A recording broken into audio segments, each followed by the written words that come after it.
Hey guys, this is Diana from WeVideo. Today I'm creating a photo story from my recent trip to Hawaii. The first thing I'll need to do is upload the photos to my WeVideo account. I can grab them from any of my linked accounts or straight from my computer, like today.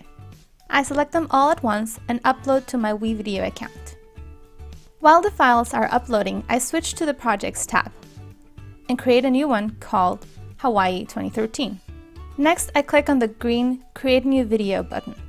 In this case, I have selected to use the Storyboard Mode because it allows me to quickly make a story sequence. The tools are simple and I can finish my story in no time. Before we begin, let me give a name to my video. Once the photos are uploaded, I find them in my media picker. I can drop them one by clicking on the plus button that appears on each photo or dragging and dropping them into the timeline. But today, I want to add them all at once, and I'm going to use our multi-select feature. I simply drag a square around all of the photos that I want to use, and then drag and drop them into the storyboard. I can then set the duration for each of the photos in seconds, and even choose to apply cam burns to all the selected photos. Once the photos are in the storyboard, I can then rearrange them to tell a story. I want to show people that I went to the island, so I want to put that photo first. And then maybe I can show something from the activities that I did, like the boat, or let me look for my snorkeling photo. Here. Once I'm happy with the sequence, it's time to add some final touches. WeVideo has a great library of themes. Themes are professionally designed visual effects, transitions, typography, and soundtracks for your videos. You can choose whichever one works best with your video. I had the simple one selected, but I think I'm going to go with something like polished. I can preview it here. So if I'm happy, I click on Use this theme. And then I go to the title card, which is this first clip here. I click on Edit and add a title for my video. I can even change the colors or the format. And then I'm going to change the duration of it so that it's not that long. Let's preview it.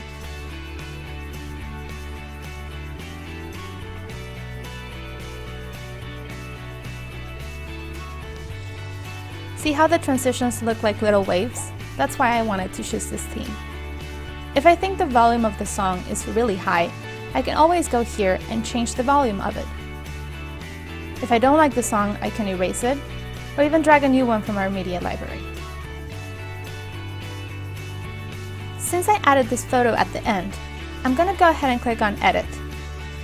The first thing I'm going to do is try to make it fit with the frame, because if you notice, we have some black lines around it. So I switch to the Transform tab and click on Fit Frame. Then, if I want to, I can add the Cam Burns feature. So I switch to the FX tab, click on Cam Burns, and set the start and end point for the animation. If you want to change the Cam Burns animation that you automatically apply to any of the other photos, you could do it there as well. If you want to add some captions to your photos, you can click on Edit and switch to the Captions tab. Here you can write some captions and even change the format as we did with the title card.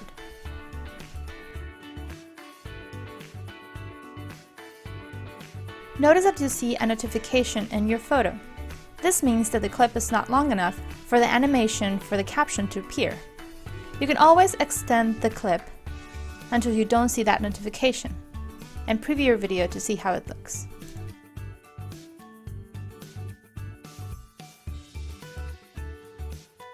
Lastly, I preview my video one more time before I publish.